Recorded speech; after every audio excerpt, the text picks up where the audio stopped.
Small spaces. 16. They didn't see any other people at all, and they were thirsty by noon, but they had to make the water bottle last. All kinds of hazards lay under the leaves, mud and puddles and roots to trip you. They had to pick their way along, skidding on the wet leaves. Ollie wished she had her hiking boots. Rain boots were not the best. But Coco was worst off.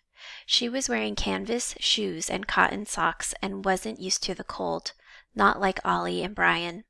An hour in, Ollie saw that Coco's lips were becoming an unpleasant sort of pale color.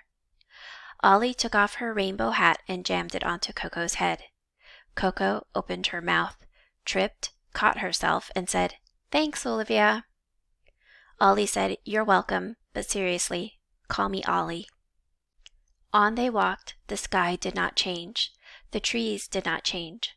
Ollie would have wondered if they were going in circles, except that she and Brian were taking turns to blaze trees they'd passed with a gold marker from Coco's backpack. A few times Ollie thought she heard a rustle in the leaves, like a bird or a squirrel. When she looked, nothing was there, but it gave her a creepy feeling, like something was slipping quietly along behind them. They sipped water and ate a handful of Coco's trail mix, chewing slowly to make it last. Brian stayed in front and Ollie stayed in back. They did it on purpose, keeping Coco in the middle. They didn't trust her to not get lost. "Guys," Brian yelled from ahead of them, "I think I see something." Both girls hurried to catch up. Coco, Ollie thought critically, looked like she was tripping only every 10 steps now. An improvement. The trees ended. They found themselves on the edge of a clearing. In the middle of the clearing was a tidy white house. Ollie stared like it was a mirage. Of all the things she was expecting in this creepy forest, a cabin was not one of them. Ollie smelled wood smoke and laundry and something spicy. Coco's eyes were shining. "It's okay. We're not lost anymore. We can call my dad from here. Hello!" Coco yelled. Someone waved in answer. A lady stood in the yard, hanging laundry. She wore a baggy old dress, her hair a friendly brown braid down her back. Coco and Brian ran forward. Ollie followed, frowning. There was something weird about the scene, but she didn't quite know what it was. The woman caught sight of them. "Look at this!" she cried, smiling. "3 of them, as I live and breathe, at lunchtime too. Are you hungry?" "Yes, thank you," cried Coco. Ollie still hung back. She was thinking of Hansel and Gretel and the witch's gingerbread cottage. But the lady seemed nice, ordinary, and she was a person, not a scarecrow. Her eyes weren't white, but reassuringly blue. "Come in, my ducks," she said. "You look cold." Coco was already at the gate of the cottage garden. Ollie still hesitated. Brian looked back. "Ollie," he said, "what is it?" Ollie didn't know. She just knew that something was weird. She looked down at her watch. 3 hours, 10 minutes, 49 seconds, and the countdown. And now there was a word. Food. Food was crossed out. What did that mean? No food? Now Ollie wondered if she should have explained about her watch so she could ask the others what they thought. It was true they didn't have that much food, and if the lady was offering... The lady was bustling Coco through the door. "What do you think, Ollie?" Brian asked. Ollie was still frowning, trying to say what was bothering her. "She's hanging her laundry," Ollie replied slowly. "On a day like this?" She gestured toward the damp forest. "It will never dry." Ollie thought some more, looking around. "And she lives here?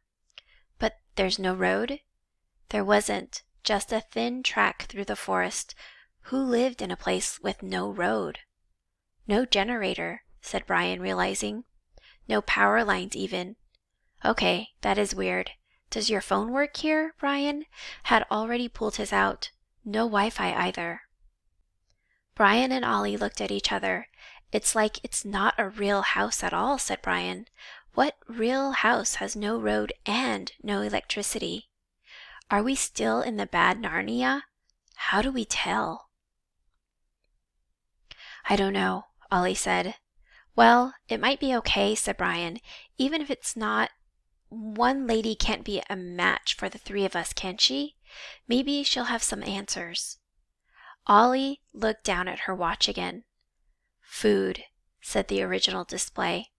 Crossed out. It might be all right, said Ollie, but we should be really careful. Cautiously, they crossed the cottage garden and stepped into the lady's neat white house. It was bright and tidy and cheerful and warm. A wood stove sat next to a wood rack in the corner. Ollie, despite herself, sighed in relief when the hot air from the stove touched her chilled face. The house was old-fashioned. A big old cuckoo clock ticked away to itself. The stove gave off a soft golden firelight, and there was an oil lamp lit on the table, like the pewter one her dad had and lit for special occasions.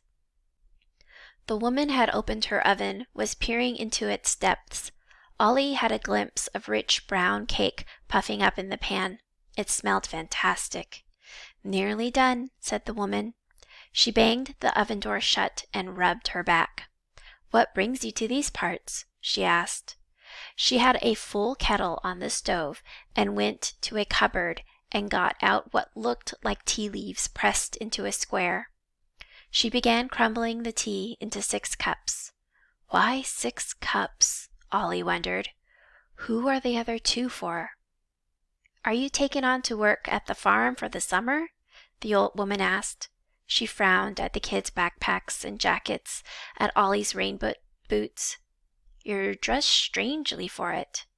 No, Coco said in her best impress adult's voice. We only went to the farm for the day. We have to go to school usually, but if you don't mind, we're looking for... The woman turned around suddenly, hands on her hips, and shook a teaspoon at Coco. Well, look who's high and mighty now, she said. No work just because you have to go to school. Well, I'll have you know both my boys work and go to school, and they are the better for it. Her face turned red. Sorry, said Coco. She was wearing her most angelic face, the kind that made adults pat her head. We didn't mean to offend you. Do you have a phone? I want to call my mom. Instantly, the woman's face softened. No, pretty child. I am sure you meant no respect, and I do sometimes get it muddled. Summer and winter, winter and summer. Funny how the seasons run together. I depend on my boys to tell me the day. They're due back soon. If we all sit down together and eat gingerbread, they'll be back before we know it. Coco and Ollie and Brian looked at each other. After a moment, Coco and Brian sat down warily, but Ollie stayed standing. Yes, the old woman went on. They'll be home soon. Very soon. She bustled with the tea and gingerbread. She whispered to herself as she worked, Mother's waiting. She's waiting. The lady opened the oven and took out the gingerbread. Sometimes it seems like I do more waiting than not these days. The gingerbread came plunk down on the middle of the table. The woman cut 6 generous slices and heaped each plate high. She smiled at her visitors. There, dears, she said, isn't this nice? Oh, yes, said Coco, very nice. I'm Coco Zintner. This is Brian Battersby and Olivia Adler. Thank you so much for the food. What's your name? I'm Mrs. Webster, said the lady cheerfully, though everyone calls me Kathy. Brian's glance flew to Ollie's. Coco, intent on being angelic, hadn't really registered the name. Do you know anything about the scarecrows? Brian asked the woman. Kathy was putting more logs on the fire. Scarecrows? She asked vaguely. What, out in the corn? Kathy Webster is dead, Ollie thought. Her bones are in the graveyard. They're so festive in the fall with pumpkins, Kathy went on. Ollie broke in sharply. Your sons, when are they coming? Soon, said Kathy and smiled. I'm keeping the stove hot for them. They will have baths by the fire and good hot tea. Both Brian and Coco had picked up their steaming gingerbread as they listened. "What are their names?" whispered Ollie. The old lady looked surprised.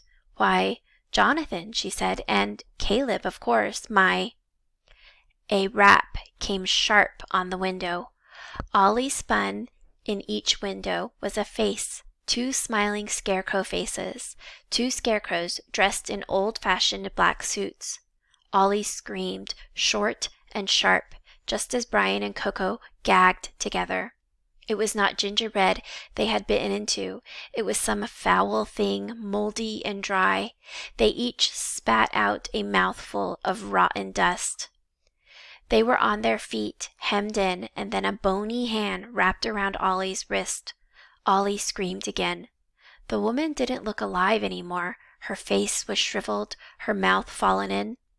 "Tell them to come in," Kathy whispered. "Please, tell them to come in.